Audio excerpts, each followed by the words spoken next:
Hello everyone. Today we will learn how to do Twitter sentiment analysis using Naivebase. For that you need to first install NLTK library.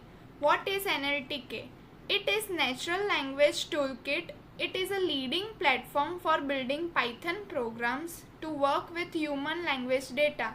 It contains many libraries for tokenization, parsing, classification, stemming, tagging, semantic reasoning, etc. So you need to first install NLTK library using command pip install NLTK. Then you need to install pip install Seaborn library for visualization purpose. Now let's import RE. It is for regular expression.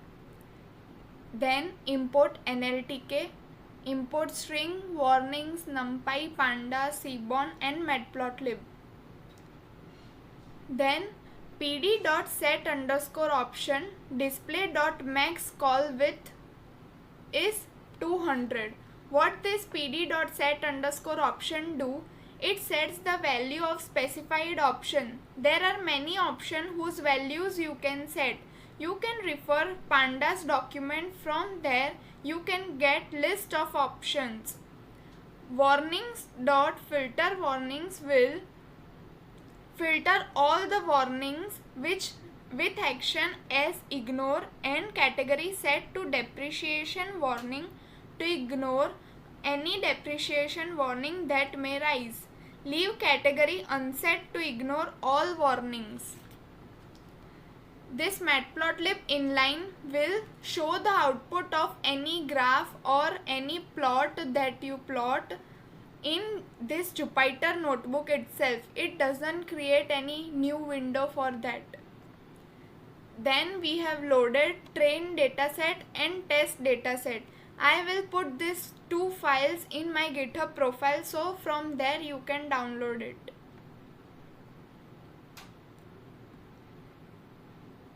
Here we have print the first 10 rows of dataset from training dataset where the label is 0.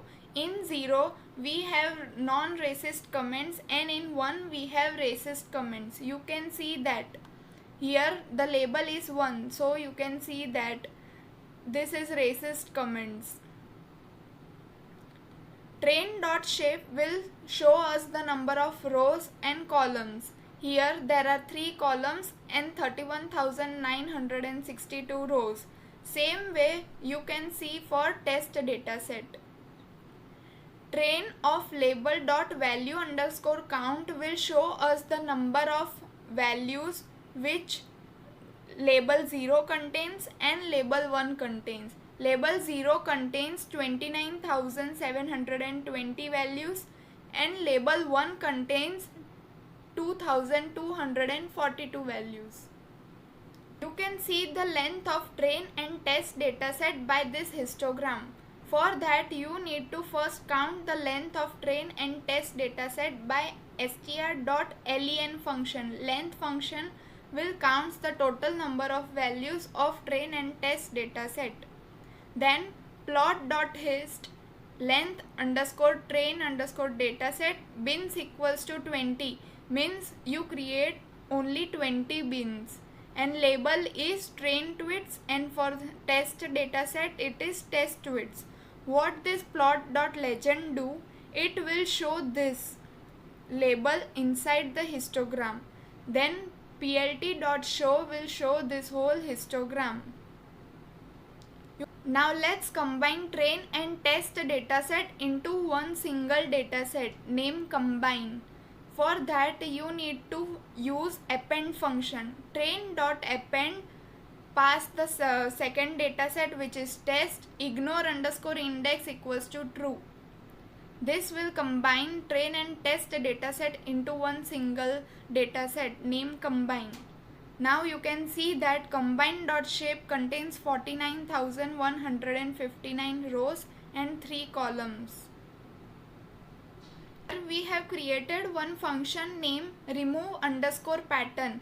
It takes 2 arguments. One is text and second is pattern.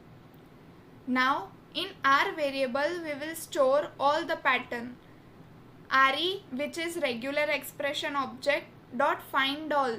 This function will find all the patterns that contain in your text. It will also accept two arguments. First is pattern and second is text. Then for I in R, input text equals to re dot sub I, comma, it will replace this white space in place of pattern in input text. Means first you need to input some text, and whenever it will find any pattern, it will replace that pattern with white space. What this re.sub function do? If you want to replace any string that matches a particular regular expression, instead of perfect match, use sub function of re module.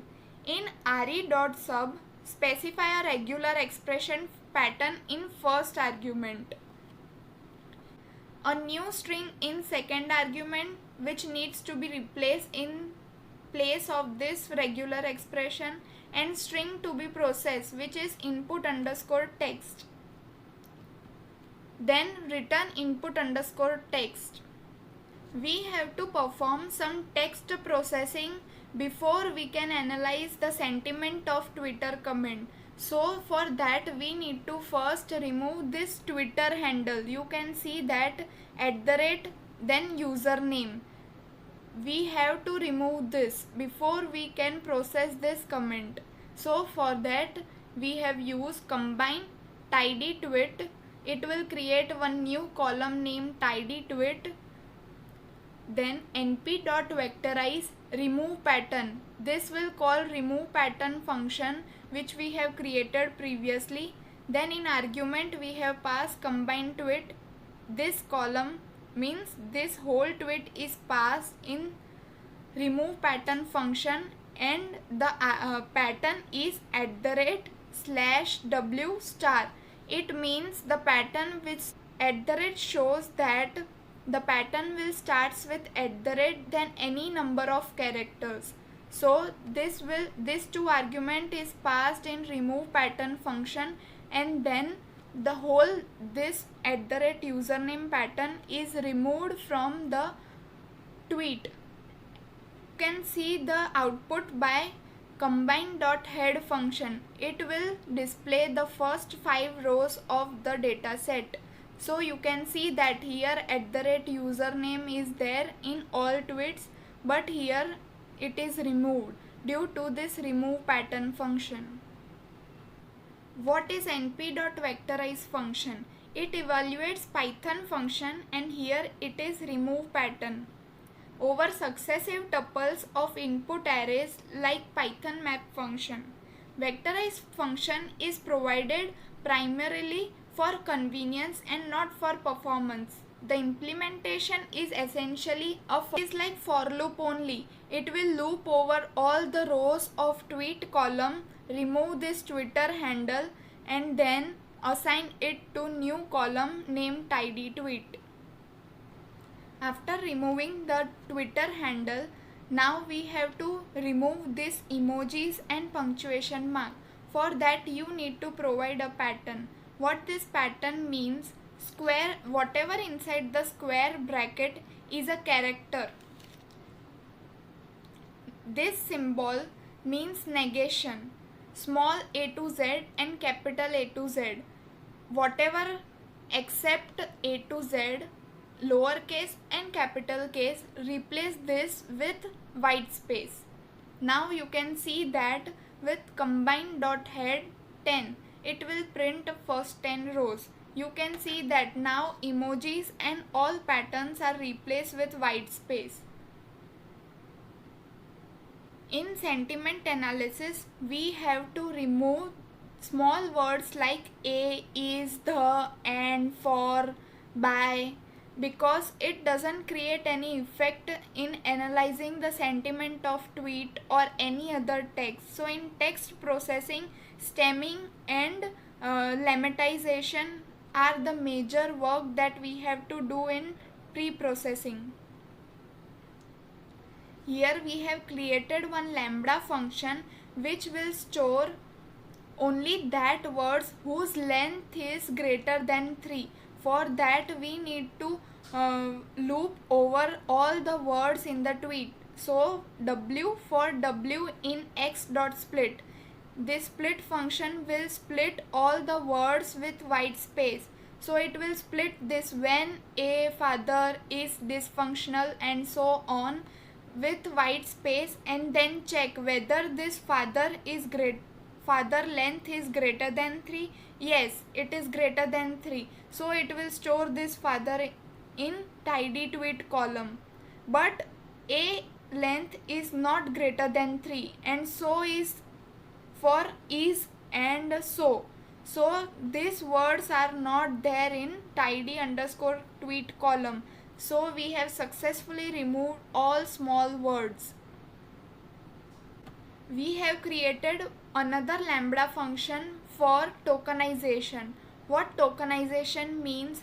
It will tokenize all word, means it will split all the words with white space and store it in one list. So here you can see that when father dysfunctional selfish drags kid into dysfunction and hashtag run, all are stored in 0. You can see here all words are positive. So now we will create two separate word cloud for racist and non-racist data. Copy that previous word cloud code, and there is one minor change only. Here the condition will be combine label equals to 0 that contains normal words, non-racist tweets. So it will create the word cloud of non-racist tweets, and here the condition will be combine label equals to 1. So this is the word cloud of racist tweets. Now let's extract the hashtag from our tweets. For that we have created one function named hashtag underscore extract. It will take one argument, which is our tweet. Now it will create one empty list, then loop over all the words contained in our tweet and find pattern which start with hash sign and append all the hashtag in hashtag list, and then we have written hashtag list. Now let's separate both the hashtag with racist tweets and non-racist hashtag. We have stored normal hashtag in hashtag regular. Here the condition will be combine label equals to 0, which contains non-racist tweets, and for racist tweets combine label equals to 1. For counting the number of hashtag which contains racist and non-racist both, we have used this sum function. Count the regular hashtag and store it in ht regular, and count the number of negative hashtag and store it in ht underscore negative variable. Now let us see the frequency of particular hashtag for both racist and non-racist. Here we have created bar plot for non-racist tweets. We have all non-racist hashtag in ht regular. So here we have stored all the frequency of this hashtag in non-racist tweets. Then in x-axis we have all the hashtags, and on y-axis we have all the count. So for accessing it, we have created one list, and in x-axis we have non-racist underscore tweets dot keys, means its name, and for its values from nltk.stem.porter import star. It will import all the classes and packages which contain in Porter. What this stemming does? Stemming is the process of reducing all the words into their root forms.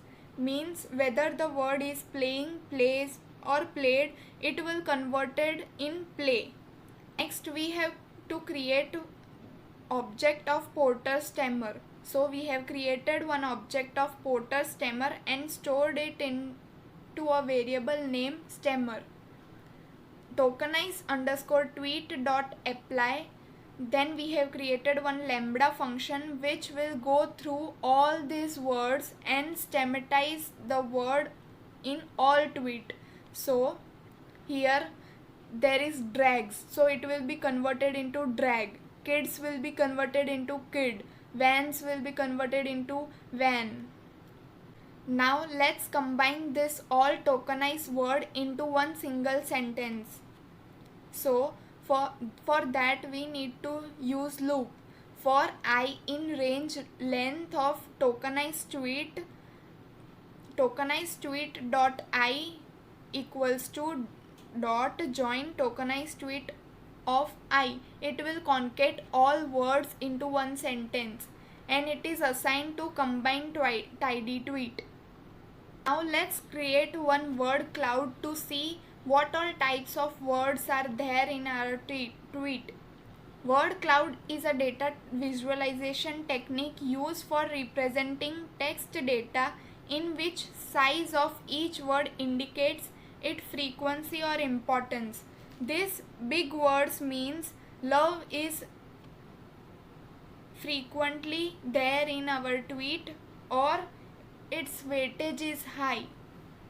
So let's import word cloud. From word cloud, import word cloud. Then we have created one word cloud dot generate all words. What this all words contain, it will tokenize all the tweet into different words. So for text in combine.tidy tweet. So it will separate all the words by white space and generate one word cloud by their frequency and importance of their weightage. Means if happy, today, love, people will occur frequently in our tweet, their size will be large. And with, person, happy, guy, proud, for America, bless, these all types of word are not occurring frequently, so their size is very small. Count the frequency for that particular hashtag. Means how many times this love hashtag will appear, how many times this smile hashtag will appear, that way. We have created bar plot for 20 most frequent hashtags. So for that we have used n largest function with column equals to count and we have passed n equals to 20. Means we want 20 bar in our bar plot. Now let's create the bar plot for racist tweet. Same way we have created frequent list of HT negative which contain all the hashtag of non-racist tweet, racist tweet, and stored it in variable called racist underscore tweet. We have all the racist tweet keys as hashtag and number of frequency will be accessed by dot values function. It will count the number of occurrence of particular tweet, particular hashtag. Here also we have displayed top 20 racist hashtag and its count. Let's apply techniques like bag of words and TF-IDF. You need to first install library called Genisum. What this Genisum means? Generate similar. It is the popular open source natural language processing library used for topic modeling. It uses top academic model and statistical machine learning to perform various complex tasks such as building document or word vectors, corpora, performing topic identification, performing document comparison, analyzing plain text document or semantic structure, etc. Here I have already installed, so it is showing requirement already satisfied. Now from sklearn.featureextraction.txt import TF-IDF vectorizer and count vectorizer. What this bag of words means? Bag of word model is used to pre-process the text by converting it into a bag of word, which keeps a count of total occurrences of most frequently used words. Let's create a count vectorizer object and store it in bow vectorizer. Now bow vectorizer dot fit transform will tokenize and build the vocabulary that contains the frequency of word in particular document. Bow dot shape will return number of rows and column. Now let's see TF-IDF. What this TF-IDF stands for? Term frequency inverse data frequency. First, we will learn what this term means mathematically. Term frequency gives us the frequency of particular word in each document. It is the ratio of number of times that word appears in the document compared to the total number of words in that document. It increases as the number of occurrences of that word within the document increases. What IDF means? Inverse data frequency. It is used to calculate the weight of rare words across all documents. The words that occur rarely in the document have high IDF score. Combine equals to combine.fillNA 0. What this fillNA function does, it will replace all the null values by this 0. So now we have not a single null value in our data set. From sklearn.model_selection import train test split. It will split our data set into training and testing data set. You can see the number of rows and columns in training and testing data set by calling shape function. Now we will use multinomial naive Bayes classifier. Now let's import multinomial naive Bayes classifier object from sklearn.naive_Bayes. We have created multinomial NB object based on our training dataset X train and Y train, and stored it into model_naive. Then we have predicted the prediction of our model from testing dataset by passing x_text in predict function. Now let's import confusion matrix from sklearn.matrix. Here we have created confusion matrix and passed two parameters, y_test, which is the predicted value of our testing dataset, and predicted naive, which contain prediction of our model, which is trained on X dataset. Now plt.title will give the title confusion matrix for naive Bayes. X label is true label and Y label is predicted label. You can save this figure by save fig function, and the figure will be saved using this confusion_matrix.png name. plt.show will show the confusion matrix. This confusion matrix is the tabular summary of number of corrected and incorrect prediction made by our classifier. It can be used to evaluate the performance of classification model through the calculation of performance metrics like accuracy, score, precision, call, etc. This column is predicted 0 and this column is predicted values for label 1. This row contains predicted actual value for label 0 and this contain actual value for label 1. So you can see that our model is 94% accurate. You can see accuracy score by importing it from sklearn.matrix. Now let's create accuracy score object in bracket you have to pass prediction and y test, store it in one variable and print it. You can see that our model is 94% accurate. If you liked my video, then don't forget to like, share and subscribe my channel. Thank you. You can find all these files in my GitHub profile. I will provide this link in below description, so you can download these files from there. Thank you.